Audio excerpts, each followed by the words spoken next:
Esse é o nosso momento bíblico. E eu vou ler para vocês aqui hoje, que a gente deu início a semana passada no Isaías, o capítulo 42, e hoje nós vamos ler o 53, que é interligado.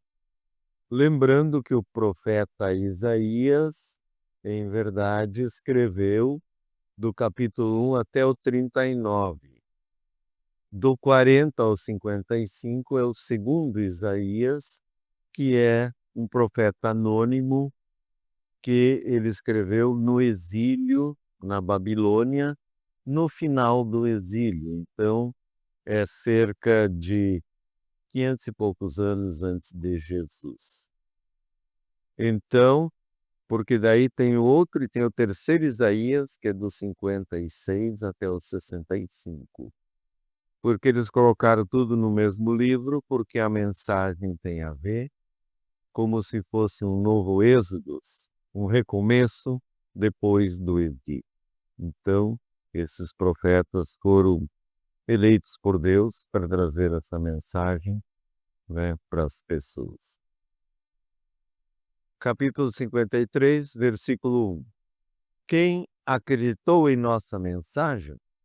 Para quem foi mostrado o braço de Javé? Ele cresceu como broto na presença de Javé, como raiz em terra seca.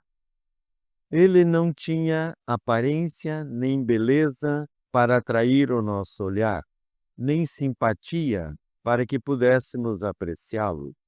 Desprezado e rejeitado pelos homens, homem de sofrimento e experimentado na dor. Como indivíduo de quem a gente esconde o rosto, ele era desprezado e nem tomamos conhecimento dele. Todavia, eram as nossas doenças que ele carregava, eram as nossas dores que ele levava em suas costas. E nós achávamos que ele era um homem castigado, um homem ferido por Deus e humilhado, mas ele estava sendo transpassado por causa de nossas revoltas, esmagado por nossos crimes. Caiu sobre ele o castigo que nos deixaria quites, e por suas feridas é que veio a cura para nós. Todos nós estávamos perdidos como ovelhas, cada qual se desviava pelo seu próprio caminho, e Javé fez cair sobre ele os crimes de todos nós. Foi oprimido e humilhado, mas não abriu a boca. Tal como o cordeiro, ele foi levado para o matadouro. Como ovelha muda diante do tosqueador, ele não abriu a boca. Foi preso, julgado injustamente, e quem se preocupou com a vida dele? Pois foi cortado da terra dos vivos e ferido de morte por causa da revolta do meu povo. A sepultura dele foi colocada junto com a dos ímpios, e seu túmulo junto com o dos ricos, embora nunca tivesse cometido injustiça e nunca a mentira estivesse em sua boca. No entanto, Javé queria esmagá-lo com o sofrimento. Se ele entrega a sua vida em reparação pelos pecados, então conhecerá os seus descendentes, prolongará a sua existência e por meio dele o projeto de Javé triunfará. Pelas amarguras suportadas, ele verá a luz e ficará saciado. Pelo seu conhecimento, o meu servo justo devolverá a muitos a verdadeira justiça, pois carregou o crime deles. Por isso, eu lhe darei multidões como propriedade, e com os poderosos repartirá o despojo, porque entregou seu pescoço à morte e foi contado entre os pecadores. ele carregou os pecados de muitos e intercedeu pelos pecadores. Bom, esse é o capítulo, então, né, 53 de Isaías, do segundo Isaías. Mas, para terminar, eu queria ler só uma passagemzinha do 55, né, que é aqui. 55, versículo 8.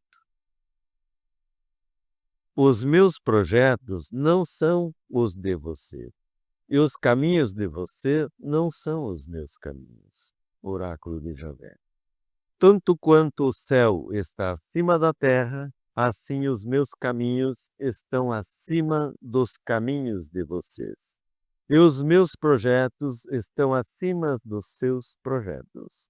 Da mesma forma como a chuva e a neve que caem do céu e para lá não voltam, sem antes molhar a terra, tornando-a fecunda e fazendo-a germinar, a fim de produzir semente para o semeador e o alimento para quem precisa comer, assim acontece com a minha palavra, que sai da minha boca. Ela não volta para mim sem efeito, sem ter realizado o que eu quero e sem ter cumprido com sucesso a missão para a qual eu a mandei. Amém. Perguntas, meus irmãos? A periba.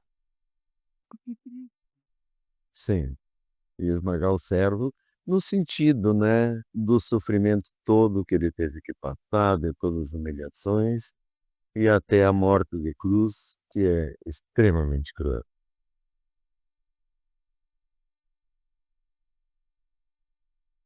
Mas então vocês vejam, né, como o profeta estava conectado e o quanto ele recebeu.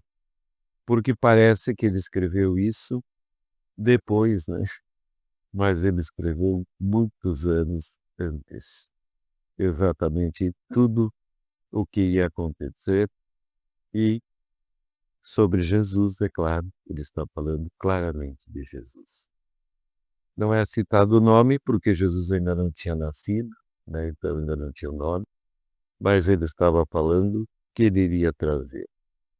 E por isso que, em verdade, né, a gente tem que levar a sério o que é sério, porque Deus, para poder estabelecer essa mensagem junto a nós, não foi uma coisa simples, foi muito complexa. Ele teve que lidar principalmente com os opositores que estavam disponíveis para o maligno, porque o maligno existe e então ele tentava impedir que os profetas trouxessem a mensagem a qual Deus trouxe para nós.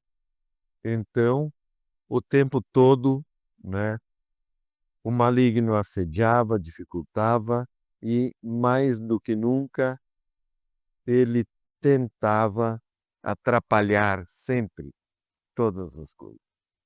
Então, graças a Deus, Deus sempre sabia que isso, né, acabaria passando e então, né, tudo se resolveu e tudo passou. Bom, mas então tá bom. Alguém mais quer perguntar alguma coisa? Tá bem claro o texto, né? Acho que não precisa perguntar. É só para dar sequência àquilo que a gente